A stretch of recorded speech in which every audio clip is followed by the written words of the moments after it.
ಪ್ರಿಯ ನಿರೀಕ್ಷಕರೇ ನಮಸ್ಕಾರ. ಬೀರ್ಬಲ್ನ ವಿಶೇಷ ಕಾರ್ಯಕ್ರಮಕ್ಕೆ ಆತ್ಮೀಯವಾದ ಸ್ವಾಗತ.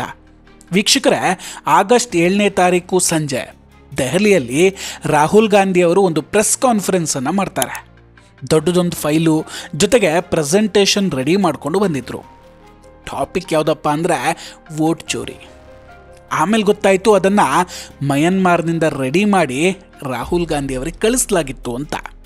ಅಂದರೆ ರಾಹುಲ್ ಗಾಂಧಿಗೆ ಯಾವುದೋ ವಿದೇಶಿ ಶಕ್ತಿ ಮೋದಿಜಿ ಸರ್ಕಾರವನ್ನು ಬೀಳಿಸೋದಕ್ಕೆ ಸಹಾಯ ಮಾಡ್ತಿತ್ತ. ಇದೇ ಅನುಮಾನವನ್ನು ನಾವು ಕೂಡ ವ್ಯಕ್ತಪಡಿಸಿದ್ವಿ. ಆದರೆ ಈಗ ಕಹಾನಿ ಮೇ ಟ್ವಿಸ್ಟ್ ಅನ್ನಂಗೆ ಕತೆ ಸ್ವಲ್ಪ ಬದಲಾಗಿದೆ.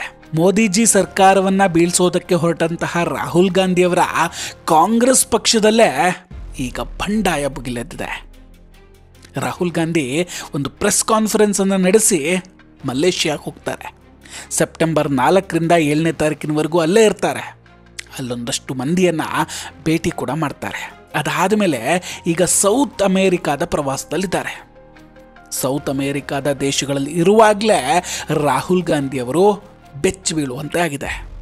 ಅದಕ್ಕೆ ಕಾರಣ ಅವರದ್ದೇ ಪಕ್ಷದ ನಾಯಕರು, ಅದರಲ್ಲೂ ಇಬ್ಬರು CM ಹಾಗೂ ಒಬ್ಬರು DCM. ಇತ್ತೀಚೆಗೆ ಕಾಂಗ್ರೆಸ್ನ ಸುಪ್ರಿಯಾ ಶ್ರೀನೇಟ್ ಅವರು ಒಂದು ಟ್ವೀಟನ್ನು ಮಾಡಿದರು. ಇದನ್ನು ಓದಿ ಅರ್ಥ ಮಾಡಿಕೊಂಡ್ರೆ ವಿಷಯ ಏನು ಅಂತ ಒಂದಷ್ಟು ಗೊತ್ತಾಗ್ಬಿಡುತ್ತೆ. ಕಾಂಗ್ರೆಸ್ ಪಕ್ಷದೊಳಗೆ ಎಷ್ಟು ದೊಡ್ಡ ಬಂಡಾಯ ಎದ್ದಿದೆ ಅಂತ ಅರ್ಥ ಆಗಿಬಿಡುತ್ತೆ. ಆ ಬಂಡಾಯದಿಂದ ಇಡೀ ಕಾಂಗ್ರೆಸ್ ಪಕ್ಷವೇ ನಲುಗಿ ಹೋಗೋದು ಗ್ಯಾರಂಟಿ. ರಾಹುಲ್ ಗಾಂಧಿ ಸದ್ಯ ಸೌತ್ ಅಮೇರಿಕಾದ ಪ್ರವಾಸದಲ್ಲಿದ್ದಾರೆ. ರಾಹುಲ್ ಪ್ರವಾಸದಲ್ಲಿರುವಾಗಲೇ ದಕ್ಷಿಣ ಭಾರತ ಮತ್ತು ಹರಿಯಾಣದಲ್ಲಿ ಕಾಂಗ್ರೆಸ್ ಪಕ್ಷದ ದೊಡ್ಡ ನಾಯಕರು ರಾಹುಲ್ ಗಾಂಧಿ ವಿರುದ್ಧವೇ ಬಂಡಾಯಕ್ಕೆ ದೊಡ್ಡ ಪ್ಲಾನಿಂಗ್ ರೆಡಿ ಮಾಡ್ಕೊಂಡಿದ್ದಾರೆ. ಕಾಂಗ್ರೆಸ್ ಹೈಕಮಾಂಡ್ಗೆ ಈ ವಿಷಯ ಗೊತ್ತಾಗೋದ್ರೊಳಗೆ ಸಿಚುವೇಶನ್ ಕಂಪ್ಲೀಟ್ ಬದಲಾಗ್ಬಿಟ್ಟಿದೆ. ಈ ಮೆಸೇಜ್ ಬಂದ ನಂತರವೇ ತಮ್ಮದೇ ಪಕ್ಷದ ನಾಯಕರಿಗೆ ಮುಳುಗಿ ಸಾಯುವಂತೆ ಸುಪ್ರಿಯಾ ಶ್ರೀನಾಥ್ ಅವರು ಸಲಹೆಯನ್ನು ನೀಡಿದ್ದಾರೆ. ತಮ್ಮದೇ ನಾಯಕರಿಗೆ ಶಾಪ ಹಾಕೋದಕ್ಕೆ ಕೂಡ ಶುರು ಮಾಡ್ಕೊಂಡಿದ್ದಾರೆ. ರಾಹುಲ್ ಗಾಂಧಿ ಇದರಿಂದ ಕಂಪ್ಲೀಟ್ ಶಾಕ್ ಆಗಿದೆ. ಏನಾಗ್ತಿದೆ ಹಾಗಾದ್ರೆ ಇಲ್ಲಿ? ಇದ್ದಕ್ಕಿದ್ದಂತೆ ತಮ್ಮದೇ ಪಕ್ಷದಲ್ಲಿ ಏನಾಯಿತು? ಯಾಕೆ ಈ ದೊಡ್ಡ ನಾಯಕರು ತಮ್ಮ ವಿರುದ್ಧವೇ ತಿರುಗಿ ಬಿದ್ದಿದ್ದಾರೆ ಅನ್ನೋದು ಅವ್ರಿಗೆ ಅರ್ಥ ಆಗ್ತಿಲ್ಲ. ಅಷ್ಟಕ್ಕೂ ಇದೆಲ್ಲ ಶುರುವಾಗಿದ್ದು ಎಲ್ಲಿಂದ? ಯಾರ ನಾಯಕರು? ರಾಹುಲ್ ಗಾಂಧಿ ವಿರುದ್ಧ ಬಂಡಾಯ ಎದ್ದಿದ್ಯಾಕೆ? ಎಲ್ಲವನ್ನ ಮೊದಲಿಂದ ಹೇಳ್ತಾ ಹೋಗ್ತೀವಿ. ವೀಕ್ಷಕರೇ, ಕೆಲ ದಿನಗಳ ಹಿಂದೆ ತೆಲಂಗಾಣದ CM ರೇವಂತ್ ರೆಡ್ಡಿ ಅವರು ಒಂದು ಹೇಳಿಕೆಯನ್ನು ಕೊಡ್ತಾರೆ. ನಾನು ಕುಟುಂಬ ರಾಜಕಾರಣ ಮಾಡಿಕೊಂಡು CM ಆಗಿಲ್ಲ, ನನ್ನನ್ನು ಇಲ್ಲಿವರೆಗೂ ತಂದಿದ್ದು ನನ್ನ ಕ್ಷೇತ್ರದ ಜನ ಅಂತ ಹೇಳ್ತಾರೆ. ನಾನು ಸ್ಕ್ರಾಚಿಂದ ಬಂದವನು ಅನ್ನೋ ಮಾತನ್ನು ಕೂಡ ಅವ್ರು ಹೇಳಿದರು. ಜೊತೆಗೆ ಇನ್ನೊಂದು ಸ್ಟೇಟ್ಮೆಂಟ್ ಕೂಡ ಕೊಡ್ತಾರೆ. ಜನಪ್ರತಿನಿಧಿಗಳು ಯಾರು ಬೇಕಾದರೂ ಆಗಬಹುದು, ಆದರೆ ಎಲ್ಲರೂ ಜನನಾಯಕ ಆಗೋದಕ್ಕೆ ಆಗೋದಿಲ್ಲ ಅಂತ. ರೇವಂತ್ ರೆಡ್ಡಿ ಅವರು ಈ ಹೇಳಿಕೆಯನ್ನು ರಾಹುಲ್ ಗಾಂಧಿಯ ವಿರುದ್ಧವೇ ಹೇಳಿದ್ದಾರೆ ಅನ್ನೋದು ಎಂಥವರಿಗೆ ಕೂಡ ಅರ್ಥ ಆಗಿಬಿಡುತ್ತೆ. ರಾಹುಲ್ ಗಾಂಧಿ ತೆಲಂಗಾಣದಲ್ಲಿ ರೇವಂತ್ ರೆಡ್ಡಿ ತಮ್ಮ ಅಜೆಂಡಾವನ್ನು ಮುಂದುವರಿಸಬೇಕು ಅಂತ ಅಂದ್ಕೊಂಡಿದ್ರು ಪಾಪ. ಜೊತೆಗೆ ರಾಹುಲ್ ಗಾಂಧಿ ಹೇಳ್ದಂಗೆ ಕೆಲಸ ಮಾಡಬೇಕು ಅಂತ ಬಯಸಿದ್ರು. ಆದರೆ ರೇವಂತ್ ರಾಹುಲ್ ಹೇಳದಂತೆ ಕೇಳೋದಕ್ಕೆ ರೆಡಿ ಇರಲಿಲ್ಲ. ತೆಲಂಗಾಣದಲ್ಲಿ AICC ತೆಲಂಗಾಣ ವ್ಯವಹಾರಗಳ ಉಸ್ತುವಾರಿ ಮೀನಾಕ್ಷಿ ನಟರಾಜನ್ ಜುಲೈ 30ರಿಂದ ರಾಜ್ಯಾದ್ಯಂತ ಒಂದು ವಾರದ ಪಾದಯಾತ್ರೆ ಮತ್ತು ಶ್ರಮದಾನ ಕಾರ್ಯಕ್ರಮವನ್ನು ಪ್ರಾರಂಭಿಸೋದಕ್ಕೆ ಹೊರಟಿದ್ರು.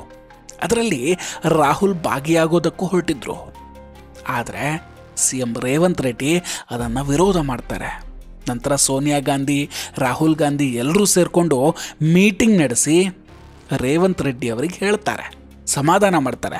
ಈ ತರಹದ ಘಟನೆಗಳು ಪಕ್ಷದಲ್ಲಿ ಕೆಟ್ಟ ಮೆಸೇಜ್ ಕೊಡುತ್ತೆ, ನೀವು ನಮ್ಮ ವಿರುದ್ಧ ಇದ್ದೀರಾ ಅಂತ ಎಲ್ಲರೂ ಅಂದ್ಕೊಳ್ತಾರೆ. ಅದಕ್ಕೆ ಜನರಿಗೊಂದು ಮೆಸೇಜ್ ಕೊಡಿ, ಗಾಂಧಿ ಕುಟುಂಬಕ್ಕೆ ನಮ್ಮ ನಿಷ್ಠೆ ಇದೆ ಅನ್ನೋ ಹಾಗೆ ಹೇಳಿಕೆಯನ್ನು ಕೊಡಿ ಅಂತ ಹೇಳ್ಕೊಡ್ತಾರೆ. ಇದಾದ ನಂತರವೇ ರೇವಂತ್ ರೆಡ್ಡಿ ಅವರು ಒಂದು ಹೇಳಿಕೆಯನ್ನು ಕೊಟ್ಟಿದ್ದರು. ರಾಹುಲ್ ಗಾಂಧಿಯ ವಿರುದ್ಧ ಯಾರಾದರೂ ಹೋದರೆ ತೆಲಂಗಾಣ ಸರ್ಕಾರ ಅವರಿಗೆ ಡೆತ್ ವಾರೆಂಟ್ ನೀಡುತ್ತೆ ಅಂತ. ರಾಹುಲ್ ಹಾಗೂ ಸೋನಿಯಾ ಹೀಗೆ ರೇವಂತ್ ರೆಡ್ಡಿಯನ್ನು ಸಂಭಾಳಿಸಿದ್ರು ಆಗ. ಆದರೆ ಈಗ ಮತ್ತೊಮ್ಮೆ ತೆಲಂಗಾಣ, ಕರ್ನಾಟಕ, ಹರಿಯಾಣದಲ್ಲಿ ಬಂಡಾಯ ಭುಗಿಲೆದ್ದಿದೆ. ಇಂಟ್ರೆಸ್ಟಿಂಗ್ ಏನಂದರೆ ಈ ಸಲದ ಬಂಡಾಯ DK ಶಿವಕುಮಾರ್ ಅವರ ಕಡೆಯಿಂದ ಬಂದಿದ್ದಲ್ಲ, ಬದಲಿಗೆ CM ಸಿದ್ದರಾಮಯ್ಯ ಅವರ ಕಡೆಯಿಂದಲೇ ಬಂದಂಗಿದೆ. ಕರ್ನಾಟಕದ ಮುಖ್ಯಮಂತ್ರಿ ಹಾಗೂ ಉಪಮುಖ್ಯಮಂತ್ರಿ ಇಬ್ಬರೂ ಕೂಡ ಗಾಂಧಿ ಕುಟುಂಬದ ವಿರುದ್ಧವೇ ಬಂಡಾಯ ಎದ್ದು ಬಿಟ್ರೆ ಹಾಗಾದರೆ. ಯಾಕಂದರೆ ಇಬ್ಬರಿಗೂ ಕುರ್ಚಿ ಬೇಕು, ಅದನ್ನು ಡಿಸೈಡ್ ಮಾಡೋದು ಗಾಂಧಿ ಕುಟುಂಬ. ಸೊ ಇಬ್ಬರಿಗೂ ಅಸಮಾಧಾನ ಇರೋದು ಗಾಂಧಿ ಪರಿವಾರದ ಮೇಲೇ. ಇನ್ನೂ ಕೂಡ ಇದ್ರ ಬಗ್ಗೆ ಡೀಟೇಲಾಗಿ ಹೇಳ್ತೀನಿ ನೋಡಿ. ಬಂಡಾಯ ಎಲ್ಲಿ ಮತ್ತು ಯಾಕಾಗಿದೆ, ರಾಹುಲ್ ಗಾಂಧಿ ಅವರು ವಿದೇಶದಲ್ಲಿ ಕೂತರು ಈ ಬಾರಿ ಯಾಕೆ ನೆಮ್ಮದಿ ಇಲ್ಲ, ಅದನ್ನು ಕೂಡ ಹೇಳ್ತೀನಿ. ವೀಕ್ಷಕರೇ, 2 ದಿನಗಳ ಹಿಂದೆ ಏಷ್ಯಾ ಕಪ್ನ ಫೈನಲ್ ಮ್ಯಾಚ್ ನಡೀತು.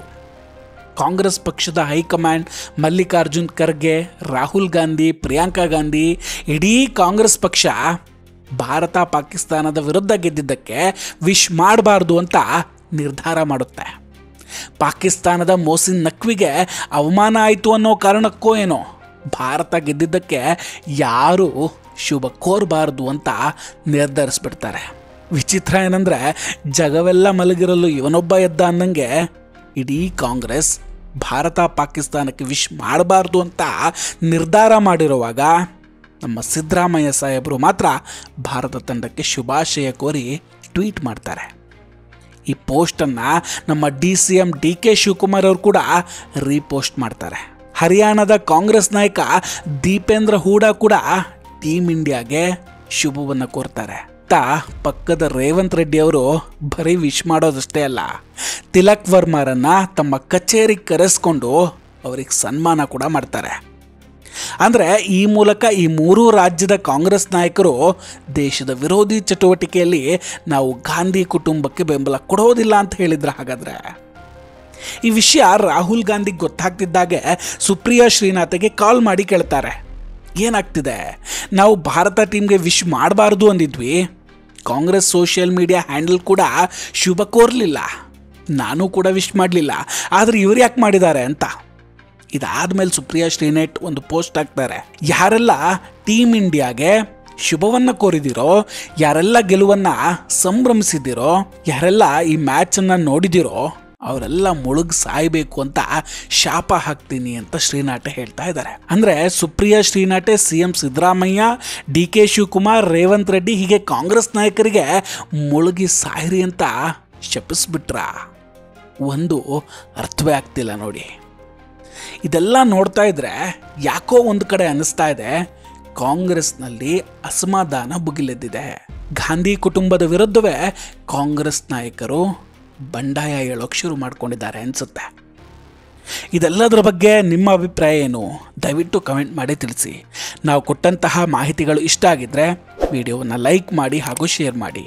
ಇನ್ನೂ ಕೂಡ ನಮ್ಮ ಬೀರ್ಬಲ್ ಚಾನಲನ್ನು ಸಬ್ಸ್ಕ್ರೈಬ್ ಮಾಡಿಲ್ಲ ಅಂದರೆ ದಯವಿಟ್ಟು ಸಬ್ಸ್ಕ್ರೈಬ್ ಮಾಡಿ ಹಾಗೂ ಬೆಲ್ ಐಕಾನನ್ನು ಕ್ಲಿಕ್ ಮಾಡಿ. ನಮಸ್ಕಾರ, ಟೇಕ್ ಕೇರ್ ಆ್ಯಂಡ್ ಬಾಯ್ ಬಾಯ್. ಮತ್ತೆ ಭೇಟಿಯಾಗೋಣ. ಜೈ ಹಿಂದ್.